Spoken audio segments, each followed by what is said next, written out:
नमस्कार।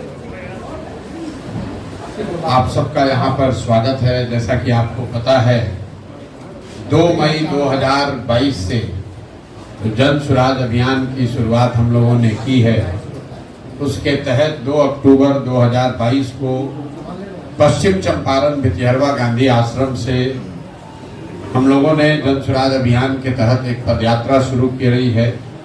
उस पदयात्रा को करीब करीब अभी 2 वर्ष होने को आए हैं। इन 2 वर्षों में बिहार के करीब करीब 60% गांव, पंचायत और विधानसभा क्षेत्रों को पैदल अभी तक हम लोग चल पाए। चंपारण से चलकर उत्तरी बिहार के ज़्यादातर जिलों को कवर करते हुए अभी हम लोग सुपौल तक पहुंचे हैं। सुपौल के बाद अभी ये पदयात्रा वहां से अररिया, किशनगंज, पूर्णिया, कटिहार होते हुए दक्षिण बिहार में हम लोग पहुंचेंगे और फिर दक्षिण बिहार में भागलपुर, बांका, जमुई, मुंगेर करके उस शाहाबाद की दिशा में आएंगे। लेकिन यहाँ पहुंचने में अभी 6, 8, 9 महीने भी लग सकते हैं, क्योंकि अभी काफ़ी एरिया बाकी है। लेकिन 2 बरस के इस प्रयास में सोशल मीडिया या आप लोगों के माध्यम से बहुत सारे लोग जो साथी जन सुराज अभियान इस परिकल्पना से जुड़े हुए हैं, उनकी मांग पर मैं आज एक दिन के लिए आज आपके जिले कैमूर में आया हूं। कुछ साथी जो यहाँ जन सुराज से जुड़े हुए हैं उनसे मुलाकात करेंगे। यहाँ पर बगल में रामगढ़ के आपके यहाँ उपचुनाव है, वहाँ पर जो जन सुराज से साथी जुड़े हुए हैं उनसे चर्चा भी करेंगे कि क्या वो चुनाव लड़ना चाहते हैं। और शाम में यहाँ के प्रबुद्ध लोगों के साथ एक बैठक करेंगे और फिर मैं कल सुबह यहाँ से निकलूंगा। ये पदयात्रा का हिस्सा नहीं है, ये सिर्फ एक परिचय का दौरा है। पदयात्रा जब यहाँ करने आएंगे तो कैमूर जैसे जिले में कम से कम 20 से 25 दिन मुझे लगता है एक जिले को पैदल चलने में। जब यहाँ आएंगे तो उतना समय यहाँ बिताएंगे, गांव-गांव जाना, लोगों से मिलना, जो जन सुराज की परिकल्पना है, जो सोच है, जो उद्देश्य है, उसको लेकर लोगों को जगाना, समझाना, वो काम जब मैं यहाँ पदयात्रा में आऊँगा तब करूँगा।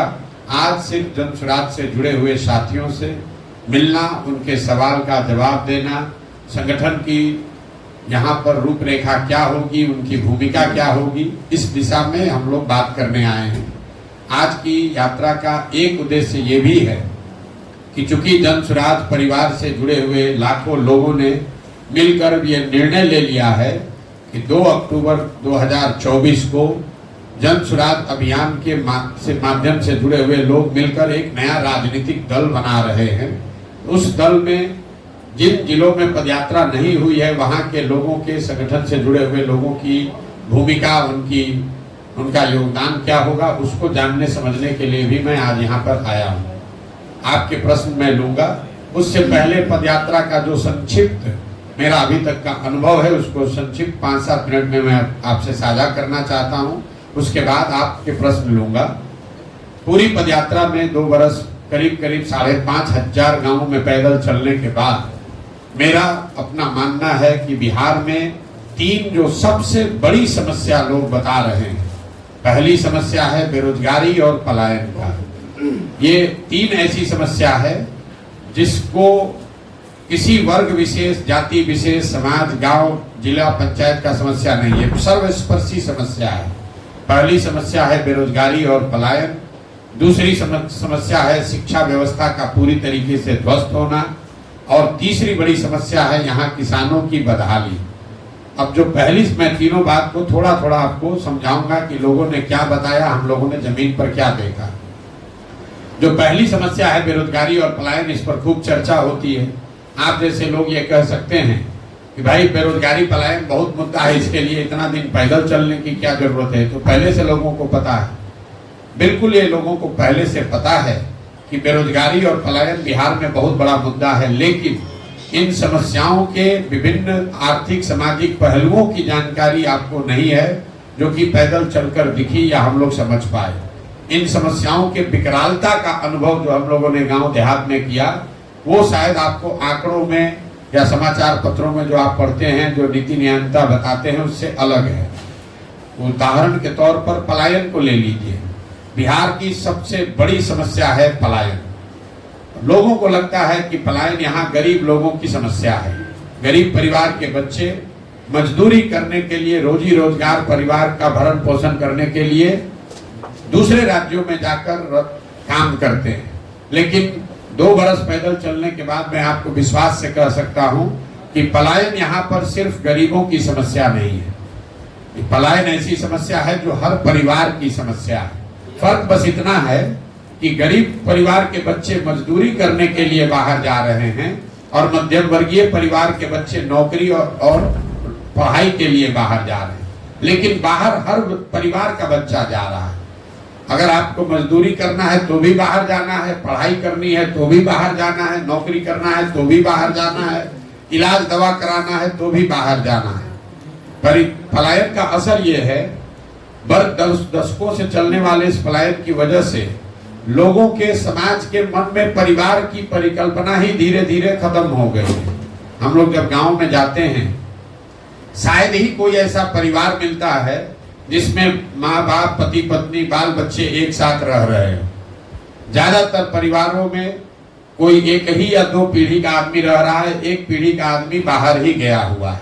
आप लोग भी देखते होंगे गांव देहात में, जब हम लोग गांव में चलते हैं, गांव में बच्चे मिलते हैं, बूढ़े मिलते हैं, महिलाएं मिलती हैं, नवयुवक कहीं गांव में नहीं है। ये पलायन की समस्या है। ये सिर्फ गरीबों का मामला नहीं है। दूसरा, पलायन सिर्फ श्रम का पलायन नहीं है। श्रम के पलायन पर खूब चर्चा हो रही है कि कितने लोग जा रहे हैं, लेकिन पलायन का दूसरा जो पहलू है कि श्रम का पलायन इसलिए है क्योंकि यहाँ से बहुत बड़ी संख्या में बुद्धि और पूंजी का पलायन है, जिसका कोई चर्चा नहीं कर रहा है। यहाँ से जो लोग पढ़ लिख गए वो वापस बिहार नहीं आ रहे। और तीसरी जो सबसे बड़ा पलायन है, जो कि श्रम और बुद्धि से भी ज्यादा, वो है पूंजी का पलायन, जिस पर कोई चर्चा नहीं हो रही है। हम लोग सोच रहे हैं कोई बाहर से आकर यहाँ 10,000 करोड़ का फैक्ट्री लगाएगा, 2,000 करोड़ रुपया का फैक्ट्री लगाएगा तो रोजगार मिलेगा। आपको हमको ये नहीं पता है कि पिछले 30 बरस में बिहार के बैंकों ने 26 लाख करोड़ रुपया, इसको याद रखिए, 26 लाख करोड़ रुपया बिहार के लोगों का जमा किया हुआ पैसा बैंकों ने दूसरे राज्यों में भेज दिया। ये सबसे बड़ा पलायन है। तो जो जन स्वराज की सोच है कि जब तक पूंजी का पलायन नहीं रुकेगा, तब तक बुद्धि का पलायन नहीं रुकेगा। जब तक बुद्धि का पलायन नहीं रुकेगा, तब तक श्रम का पलायन नहीं रुकेगा। लेकिन अगर पूंजी का पलायन रोक दिया जाए तो बुद्धिमान लोग, जो पढ़े लिखे समझदार लोग हैं, वो पूंजी का उपयोग करके यहीं पर रोजगार के अवसर पैदा करेंगे और उसी से श्रम का पलायन रुक सकता है। तो पलायन की जो बड़ी समस्या है, जिसको हम लोग समझते हैं कि पलायन मतलब मजदूर ट्रेन पर, बस में बैठ कर जा रहा है, ऐसी बात नहीं है। बिहार से बहुत बड़े पैमाने पर पूंजी का पलायन हो रहा है, बुद्धि का पलायन हो रहा है, जिसकी वजह से श्रम का पलायन उसका परिणाम है, वो कारण नहीं है। शरीर में इन्फेक्शन है तो आपको बुखार होगा। पूंजी और बुद्धि का पलायन है, इसलिए श्रमिकों को यहाँ से बाहर जाना पड़ रहा है। इसी तरह जो बेरोजगारी है, हम लोग को लगता है कि पढ़ा लिखा आदमी जो घर का गरीब है उसके लिए बेरोजगारी, रोजगार बहुत बड़ा मुद्दा है। ऐसी बात नहीं है। जब हम गांव में चलते हैं तो जो लोग 10 बीघा, 15 बीघा, 20 बीघा के मालिक हैं, बड़ा रोजी रोजगार व्यापार कर रहे हैं बिहार के नजरिए से, वो लोग भी आकर कहते हैं भैया 20,000 रुपया का भी नौकरी का बच्चे को दिलवा दीजिए। 20,000, 25,000 रुपया नौकरी के लिए अपने को बड़ा समझने वाले, बड़ा जो लोग हैं समाज के सामान्य मध्यम वर्गीय परिवार के लोग, वो भी अपने बच्चों के 20,000 रुपये, 25,000 रुपये के नौकरी के लिए भी उतना ही चिंतित हैं जितना सामान्य परिवार के बच्चे परेशान हैं। तो पलायन और बेरोजगारी ये सर्वस्पर्शी समस्या है। दूसरी समस्या मैंने आपको बताई, बिहार में एजुकेशन का ध्वस्त होना। मैं यही बिहार के सरकारी स्कूल से खुद पढ़ा हूँ। बिहार में शिक्षा व्यवस्था बहुत अच्छी कभी नहीं थी, लेकिन पहले प्रखंडों में, जिलों में 4, 5, 7, 10 विद्यालय ऐसे जरूर थे जहां पढ़कर आप अपना जीवन सुधार सकते थे। ये लालू नीतीश के 30 वर्ष के समाजवादी शिक्षा व्यवस्था का परिणाम है कि शिक्षा व्यवस्था को समता मूलक शिक्षा व्यवस्था बनाने के चक्कर में जो थोड़ी बहुत स्कूल व्यवस्था थी उसको भी खत्म कर दिया। समता मूलक शिक्षा नीति के नाम पर हर जगह विद्यालयों के भवन बना दिए गए। नतीजा क्या हुआ? जहां भवन है वहां शिक्षक नहीं है, जहां शिक्षक है वहां भवन नहीं है, जहां दोनों है वहां पढ़ाई नहीं है, जहां तीनों है वहां पर बच्चे ही नहीं है। ये इतनी बड़ी समस्या है। कई लोगों को लगता है कि बिहार में शिक्षा व्यवस्था इसलिए खराब है कि यहाँ पर खिचड़ी बट रहा है। कुछ लोग कहते हैं कि यहाँ का जो शिक्षक है, नियोजित शिक्षक, उसकी गुणवत्ता खराब है इसलिए शिक्षा व्यवस्था खराब है। इन दोनों बातों में पूरी सच्चाई नहीं है। अगर सिर्फ खिचड़ी बंटने से बिहार की शिक्षा व्यवस्था खराब होती तो 6वीं क्लास के ऊपर तो स्कूलों में खिचड़ी नहीं बट रहा है, वहां पर पढ़ाई क्यों नहीं हो रहा है, आप बताइए। अगर आपको लगता है कि नियोजित शिक्षकों से बिहार की शिक्षा व्यवस्था खराब हो गई तो आप बताइए कि Patna science college, Patna college में पढ़ाई क्यों नहीं हो रहा है। वहां पर तो नियोजित शिक्षक नहीं है, वहां पर तो प्रोफेसर लेक्चरर लोग हैं, वहां पर पढ़ाई क्यों नहीं हो रही है। तो बिहार में शिक्षा व्यवस्था के ध्वस्त होने के पीछे जो मूल कारण है वो है समाज और सरकार। इसको याद रखिए, मैं सिर्फ सरकार को नहीं कह रहा हूं, समाज और सरकार दोनों की प्राथमिकता में शिक्षा कहीं है ही नहीं। गांव में आपके स्कूल में साइकिल का पैसा नहीं आया, खिचड़ी अच्छी नहीं बटी, पोशाक का, किताब का पैसा नहीं मिला तो जाकर आप हेडमास्टर से मारामारी करने को तैयार हैं। लेकिन उसी विद्यालय में गणित का शिक्षक नहीं है, पढ़ाई नहीं हो रही है, तो उसके लिए कोई परिवार जाकर अपने बच्चे के पढ़ाई की बात नहीं कर रहा है।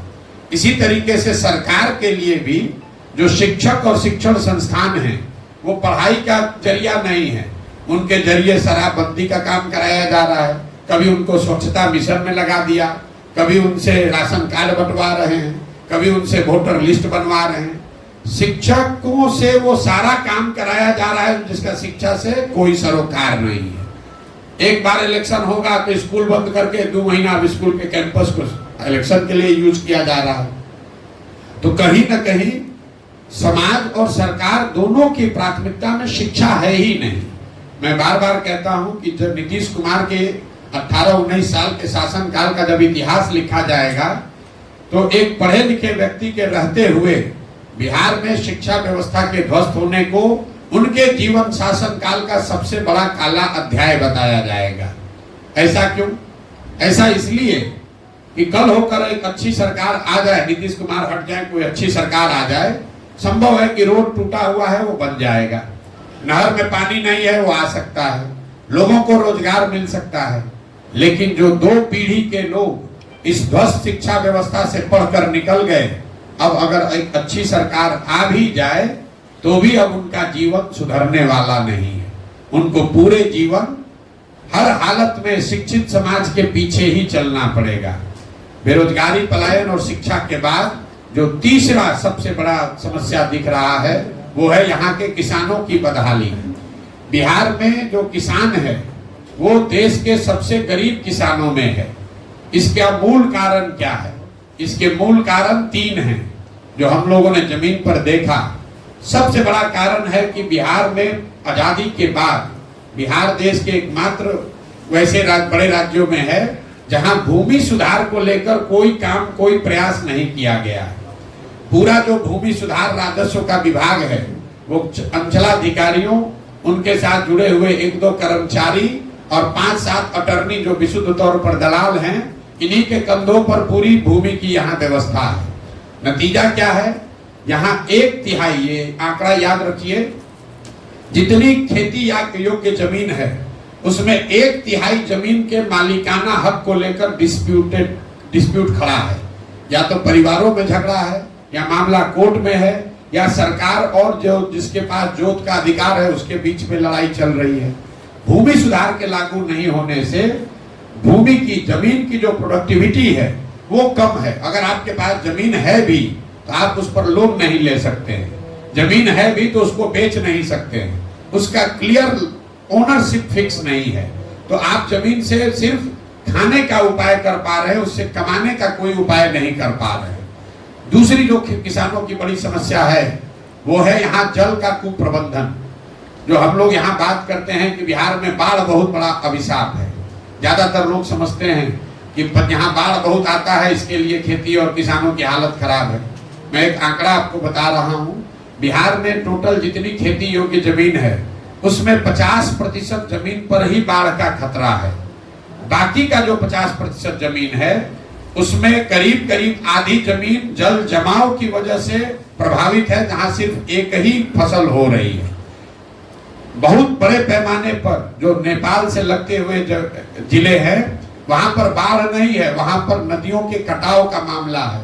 नदियों के रास्ता बदलने से हजारों एकड़ उपजाऊ जमीन, आज जो इस साल जो उपजाऊ जमीन है अगले साल वहां रेत पड़ जाता है। लोग ओवरनाइट खेतीहर से, किसान से मजदूर बन जाते हैं। जैसे ही आप नेपाल से लगते हुए जिलों से नीचे उतरेंगे, गोपालगंज में, सिवान में, छपरा में, मधुबनी में, दरभंगा में, खगड़िया में, बेगूसराय में, समस्तीपुर में, हर पंचायत में हजारों एकड़ जमीन ऐसी है जहां एक बार बरसात में पानी आ गया तो पानी 6 महीना 8 महीना निकलता ही नहीं है। तो मैं आपको ये बताना चाह रहा हूं कि बिहार में जितनी बड़ी समस्या बाढ़ की है उससे भी बड़ी समस्या खेतों में जल जमाव की है। बाढ़ है तो वहां 3 दिन पानी आया फिर भी कुछ हो जाएगा, लेकिन जो जल जमाव है वो परमानेंट व्यवस्था है, परमानेंट परेशानी है। उस खेत से जहां 2 फसल 3 फसल हो सकता था वहां एक ही फसल हो रहा है। दक्षिण बिहार में सूखे की बहुत बड़ी समस्या है, सिंचाई की समस्या बहुत है। एक आंकड़ा और याद कर लीजिए, बिहार देश का एकमात्र ऐसा राज्य है जहां पिछले 10 वर्ष में सिंचित भूमि की मात्रा 11% से कम हो गई है। जैसे आप गांव देहात में यहाँ देखते होंगे, लोग बताता है कि नहर में पहले पानी आता था, आजकल पानी नहीं आता है। तो नहरों के रख रखाव में जो कमी आई, जो नलकूप की व्यवस्था में कमी आई, उसके वजह से 11% सिंचित भूमि आज सूखे के चपेट में है। मतलब अगर 10 वर्ष पहले 100 एकड़ में नहरों और नलकूप से सिंचाई की व्यवस्था थी तो वो घट के अब 89 एकड़ ही रह गई है। लेकिन ये भूमि सुधार और जल कुप्रबंधन के बाद भी जो किसान यहाँ उपजा रहा है उसके परेशानी का सबसे बड़ा कारण ये है कि एक आर्थिक सर्वेक्षण बताता है कि बिहार में जो किसान जो फसल उपजा रहा है उसको उसका उचित मूल्य न मिलने की वजह से हर साल यहाँ के किसानों को 15 से 20 हजार करोड़ रुपए का नुकसान हो रहा है। ये आंकड़ा याद रखिए, 15 से 20 हजार करोड़ रुपया हर साल आपका नुकसान हो रहा है, क्योंकि आपको फसल का उचित दाम नहीं मिल रहा है। ये धान का कटोरा है साहबाद, यहाँ घर घर धान का खेती हुआ है। धान का आधिकारिक मूल्य है 2100 रुपया। यहाँ कोई ऐसा किसान नहीं होगा जो 1500, 1600, 1700 से ज्यादा में धान बेचा है। हम लोग यहाँ बैठ के बात करते हैं कि पंजाब में किसान, हरियाणा में किसान बड़ा धनी है। तो एक आंकड़ा फिर याद रखिए, पिछले 10 वर्ष में पंजाब में 70% धान और 75% गेहूं सरकारी समर्थन मूल्य पर खरीदा बेचा गया है। बिहार में ये पैक्स की जो व्यवस्था है, ये सारी व्यवस्था मिलाकर सिर्फ 13% धान ही यहाँ सरकारी मूल्य पर खरीदा गया है पिछले 10 वर्ष में, और 1% गेहूं सरकारी समर्थन मूल्य पर खरीदा गया है। गेहूं में चूंकि मार्केट का रेट ज्यादा है इसलिए उतनी परेशानी नहीं है, लेकिन धान यहाँ पर औसतन 30 से 40% कम दाम पर आप बेच रहे हैं। यही हाल गन्ना का है, यही हाल मकई का है, यही हाल सब्जियों का है। कुल मिला जुलाकर भूमि सुधार का ना लागू होना, जल की कुप्रबंधन, जल संसाधन जो विभाग है उसके द्वारा की जो कुप्रबंधन है, और किसानों को उचित फसल का दाम न मिलने की वजह से बिहार में किसानों की बहुत बड़ी बदहाली है। ये 3 जो समस्या है, मैं बाकी समस्या नहीं बता रहा हूँ कि रोड कहाँ खराब है, कि बिजली का बिल ज्यादा आ रहा है, कि क्या हो रहा है। ये समस्या है जो हर जिले, हर प्रखंड, हर वर्ग के लोग बता रहे हैं। बेरोजगारी, पलायन, शिक्षा और किसानों की बदहाली, ये सबसे बड़ी समस्या के तौर पर लोगों ने अभी तक बताया है। 3 शब्द जो मैंने पदयात्रा के दौरान सबसे ज्यादा सुने वो है अधिकारियों की मनमानी से उससे परेशान जनता, दूसरा सरकारी विभागों में। नमस्ते हमारे प्रिय दर्शकों, आप सबका हमारे चैनल में बहुत बहुत स्वागत है। आप लोग ऐसा ही हमारे साथ प्यार बनाए रखें और चैनल को ज़्यादा से ज़्यादा शेयर करें, लाइक करें, सपोर्ट करें, जिससे मुझे मोटिवेशन मिले और आप लोग के लिए ऐसा ही रेगुलर वीडियो डेली आते रहेगा। इसलिए आप हमारे चैनल को सब्सक्राइब करें। जय हिंद।